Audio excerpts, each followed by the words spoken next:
capitale. Merci. Et je pense que vous venez avec des hautes ambitions pour le match de demain. Oui, bien sûr. Bonjour déjà tout le monde. C'est sûr, on est venu avec des ambitions.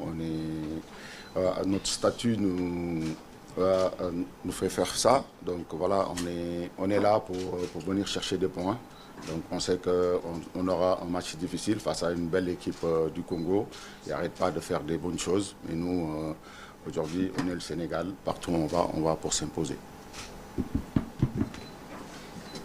Première intervention. Bonjour coach. Il faut être concis et précis là. Je suis Grégory pour le compte de l'RTT. Le Sénégal, à part toujours favori, généralement c'est toujours comme ça. Pourquoi? Parce que vous occupez les 8e place au niveau du classement FIFA. Alors cette étiquette ne vous met-elle pas une pression supplémentaire devant RDC qui est en forme? Non, pas du tout. Aujourd'hui, le favori, c'est la RDC qui est premier du groupe. Donc voilà, nous, on est venu ici pour chercher des points. Bonjour coach. Bonjour. Télévision, News à télévision et puis vous connaissez ici à Kinshasa. Coach, on reste avec l'image du dernier match que vous avez joué contre, bien sûr, du côté de Kamdanjo. Vous avez battu les Soudans sur la marque de 2-0. Maintenant, demain à Kinshasa, est-ce que le coach Papa Bounatiao va changer les 11 de départ? Parce qu'on sait qu'au niveau de l'axe, il y a Moussa Niakate de Lyon qui n'est pas là. Il y a aussi Ismaël Sarr qui est pratiquement le porteur au niveau du Sénégal qui n'est pas là aussi. Donc est-ce qu'il y aura un petit changement au niveau des 11 de départ du côté du Sénégal? La seule chose que je peux vous dire, que demain, il n'y aura pas Moussa Niakate, il n'y aura pas Ismaël Sarr. Ouais, au fond. Présentez-vous et posez votre question. GG Kouabi pour la part des balles de télévision. Alors vous allez jouer dans un stade complet avec une ambiance électrique. Et c'est une pression pour vous, une source de motivation? Ouais, une motivation supplémentaire parce qu'on a l'habitude de jouer ce genre de match. Maintenant, on sait qu'on aura en face un public vraiment qui sera derrière son équipe. Mais nous, ce qu'on doit faire, c'est surtout être serein et surtout avoir beaucoup de lucidité parce que ces genres de matchs demandent beaucoup ça. Bonjour coach, je suis Jason Moubemba. Coach, demain, est-ce qu'on peut avoir votre idée claire de la physionomie de ces matchs qui nous attendent demain face à la RDC? Idée claire. Bon, écoutez, demain on sait que ça sera une finale. Mais comme on dit en général dans le football, une finale, ça se joue pas, ça se gagne. Donc nous, on vient ici pour gagner, ça c'est sûr et certain. Et comme je l'ai dit, aujourd'hui c'est le statut du Sénégal qui fait que partout où on va, c'est difficile, c'est pas que ici. Et voilà, on s'attend beaucoup à ce genre de match et demain on sera présent. Bonjour coach, c'est Bob Mondo pour le compte de 7 sur 7 concédés. Coach, après avoir concédé les nuls au match aller, quel est le souvenir ou l'image qui vous revient le plus à l'esprit? Les souvenirs, moi je dirais, en moment pas bonne parce que quand même on prend un but à la dernière minute. Aujourd'hui, on a vu que notre équipe a grandi et ils ont commencé à gérer ces genres de... quand on mène, et ça c'est important, on va garder ça.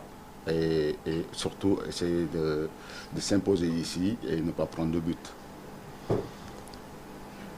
Bonjour coach, ma question s'adresse à Khalidou Koulibaly.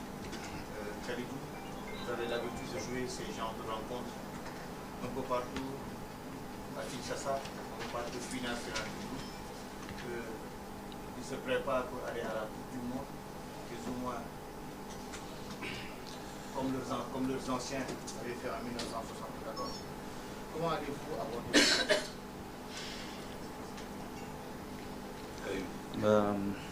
Bonjour à tous. Ça va être un match très difficile.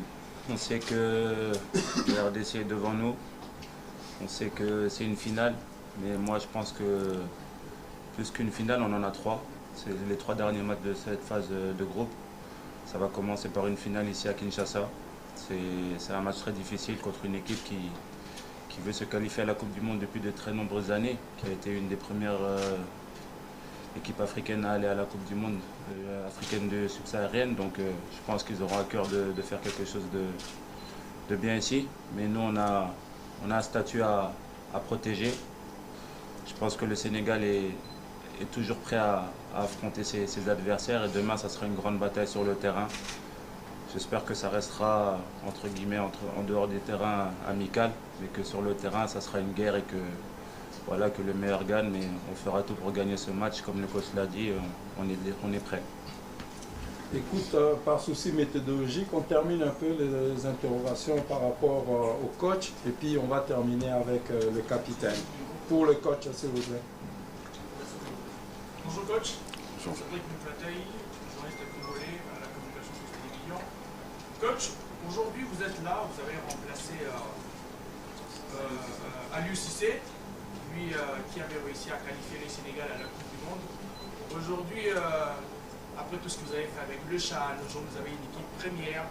Est-ce, via ces matchs, pensiez-vous que le résultat, si ça n'allait pas en votre faveur, serait un peu menaçant sur votre avenir dans cette sélection nationale? Et les choses ont très certainement changé dans cette sélection nationale de la RDC. Est-ce qu'elle vous fait peur aussi? Non, pas du tout. Aujourd'hui, pour moi, mon sort n'est pas important. C'est le Sénégal qui est important. Donc, on a envie de faire une troisième participation d'affilée à une Coupe du Monde. Donc, on s'est préparé pour ça. Bon, en tant que joueur, je faisais partie des acteurs majeurs qui ont qualifié le Sénégal pour la première Coupe du Monde. Aujourd'hui, je pense que ça peut que être une motivation supplémentaire en étant sur le banc de touche du Sénégal. Regardez si vous faites peur? Pas du tout. Deux dernières interventions pour le coach. Deux dernières interventions pour le coach. Bon, moi, c'est pour... alors... Attends, patientez. Dernière intervention alors pour le coach. Il n'y a pas les dames là? Vanessa, tu n'as pas d'intervention pour le coach?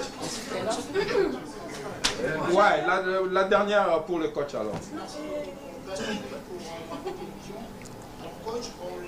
On vous voit pas, hein? D'accord. Derrière la caméra, c'est bon. Mais la voix porte. Voilà. Coach, je disais, Gaston, pour les comptes de Bravo Télévision, alors vous êtes à Kinshasa, certainement pour chercher le 3 points au vu de ce qui pourra peut-être se passer sur le terrain.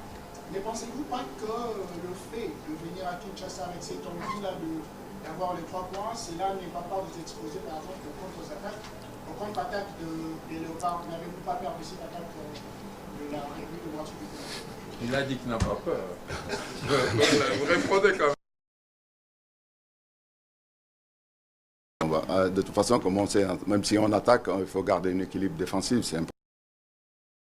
L'individualité que possède l'équipe congolaise, on les connaît. Qui est premier du groupe. Et vous venez juste après l'écart juste d'un petit point. Mais déjà, le Sénégal mondialiste qui va affronter les Léopards qui courent derrière une deuxième qualification après plus de 5 points.